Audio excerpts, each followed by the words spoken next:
Good morning. আজকে আমাদের fraction নিয়ে আমরা এটা করব। তো ফ্র্যাকশনে একদম কমপ্লিট এ টু জেড আমি ডিটেলস বলে দিচ্ছি, একটু মন দিয়ে শুনে নাও। তো আমাদের এখানে ফ্র্যাকশন আমাদের থ্রি টাইপ। ফ্র্যাকশন আমাদের থ্রি টাইপ। একটা হচ্ছে প্রপার ফ্র্যাকশন, ইমপ্রপার, আর এটা হচ্ছে মিক্স ফ্র্যাকশন।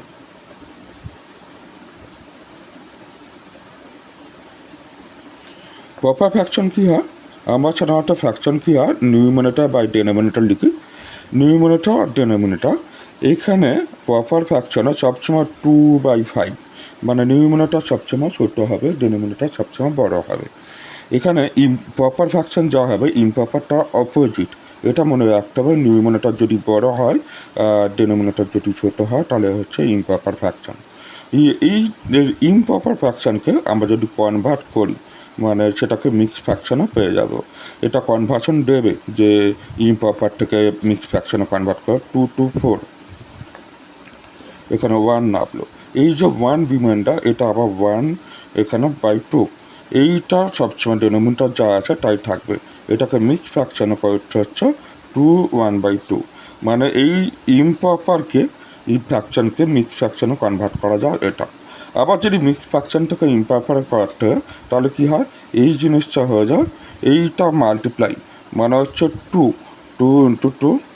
+ 1, মানে হচ্ছে 5/2। সেই আবার এটা ফিরে আসে এখান থেকে।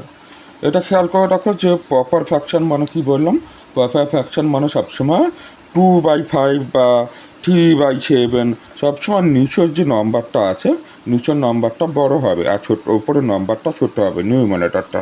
আর ইমপ্রপারটার অপোজিট হবে, প্রপার ফ্র্যাকশনের অপোজিট হবে। আর মিক্স ফ্র্যাকশন হচ্ছে ইমপ্রপার ফ্র্যাকশনকে কনভার্সন করে মিক্স ফ্র্যাকশন হয়ে যায়। ঠিক আছে, এইটুকু আশা করি বুঝতে পেরেছ। এবার আমাদের প্রপার ফ্র্যাকশন ইমপ্রপার ছাড়া আর এখানে লাইক ফ্র্যাকশন আছে। যে লাইক ফ্র্যাকশন কাকে বলে, সাধারণত নিচে যে ডেনোমিনেটর আছে, ডেনোমিনেটরগুলো সবসময় যদি ইজি মানে একই হয়, তাহলে ওকে লাইক ফ্র্যাকশন বলে। ধর 3/3, 4/3, 7/3, এই যে নিচে 3 আছে, বা অর 2/7, 1/7, 5/7, ঠিক আছে, এখানে হচ্ছে 3/7, এইগুলো সব লাইক ফ্র্যাকশন। এটা লাইক ফ্র্যাকশন, এটা লাইক ফ্র্যাকশন।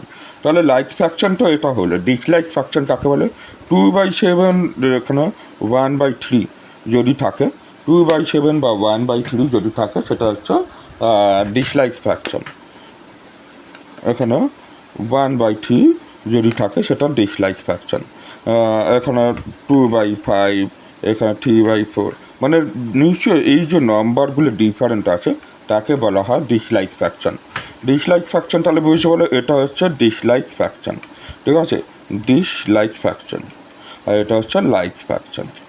ওকে, এবার তোমাকে যদি বলে এখানে তুমি কোনটা বিগ, মানে গ্রেটেস্ট নাম্বার 1/3, এখানে 3/3 কম্পেয়ার করতে দিলে কোনটা গ্রেটেস্ট নাম্বার, এটা লাইক ফ্র্যাকশন আছে। লাইক ফ্র্যাকশনে তাহলে তুমি ইজিলি বলে দিলে এইটা গ্রেটেস্ট নাম্বার, কারণ এখানে হচ্ছে 1 নাম্বার। আবার যদি বলে এখানে হচ্ছে 3/4 আছে, আর এটা 1/4 আছে, কোনটা গ্রেটেস্ট নাম্বার, এখানে আবার যেটা বড়, এইটা যে বড়, তাহলে এটা বলে দেবো এটা গ্রেটেস্ট নাম্বার। তো লাইক ফ্র্যাকশনের গ্রেটেস্ট নাম্বার বের করাটা ইজি, কিন্তু যদি বলে ডিসলাইক ফ্র্যাকশনের থেকে গ্রেটেস্ট নাম্বার বের করতে, তাহলে আমরা কীভাবে বের করবো, তাহলে আমরা দেখি কীভাবে বের করবো। দুটো ডিসলাইক ফ্র্যাকশন দিয়েছে 2/7 আর এখানে 1/3।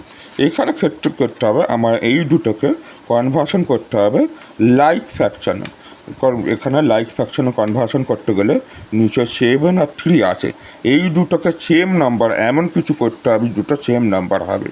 তো দুটো সেম নাম্বার হতে হলে কী করতে হবে, এখানে আমরা প্রাইম কনসেপ্ট আছে বা প্রাইম নাম্বারের কনসেপ্ট যদি থাকে, তাহলে আমরা বুঝতে পারবো এখানে এটা 7, এখানে 2/7 আছে, এখানে 1/3, এখানে 7 দিয়ে মাল্টিপ্লাই করলে, এখানে 3 দিয়ে মাল্টিপ্লাই করলে দুটোই 21 হয়ে যায়। 3 × 7 21, এখানে 1 × 7 7, 2 × 3 6।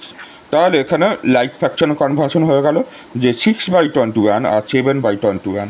তাহলে এবার আমরা বলতে পারি এই নাম্বারটা গ্রেটেস্ট নাম্বার। ওকে, বা এটা হচ্ছে যদি অ্যাসেন্ডিং অর্ডারে সাজাতে বলে বা কম্পেয়ার করতে বলে, তাহলে এখানে 6/21 গ্রেটার দ্যান 7/21 এটা লিখতে পারি।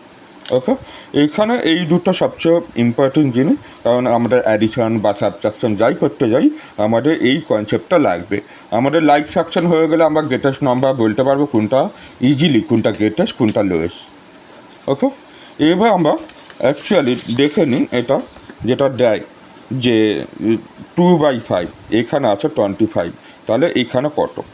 আমাদের এখানে ইজিলি 5কে কত দিয়ে মাল্টিপ্লাই করলে 25 হয়।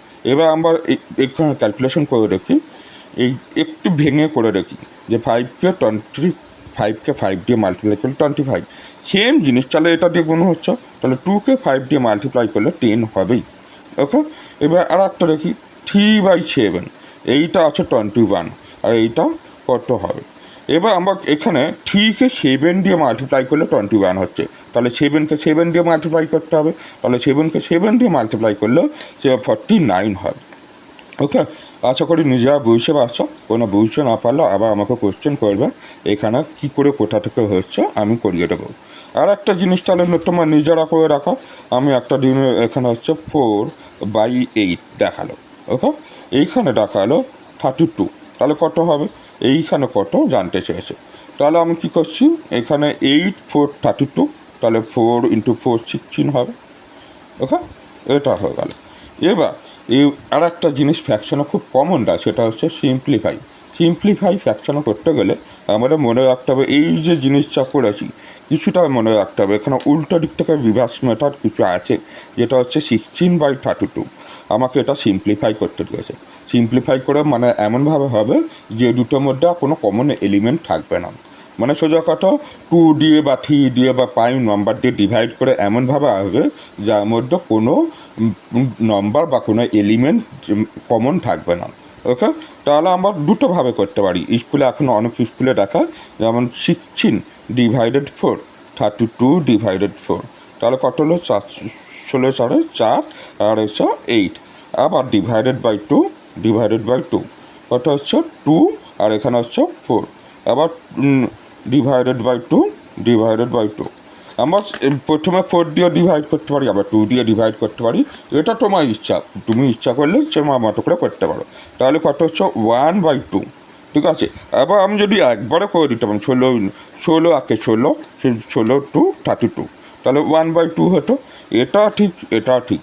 তোমরা যে মেথডে করবে, তোমরা যদি এক্সপার্ট হয়ে যাও একবারে 16 দিয়ে বা বড় নম্বর দিয়ে ডিভাইড করতে পারো, অথবা ছোটো নম্বর দিয়ে ডিভাইড করতে করে ফেলো, ঠিক আছে। আমরা আর একটা করি, এই মেথডটা তো 1 নম্বর মেথড। আর একটা মেথড হলো, আমি যদি ধরো এখানে করলাম যে 21/49, ঠিক আছে। আমি আর একটা করলাম এরকমভাবে ডিভাইড না করে 7 দিয়ে ডিভাইড করলাম, যার 7 3 21 7 7 49, এখানে লিখলাম 3/7। এটাও চলবে, তোমাদের মনে যেটা হবে, তো যেটা ইজি মনে হবে সেটাই করবে। ওকে।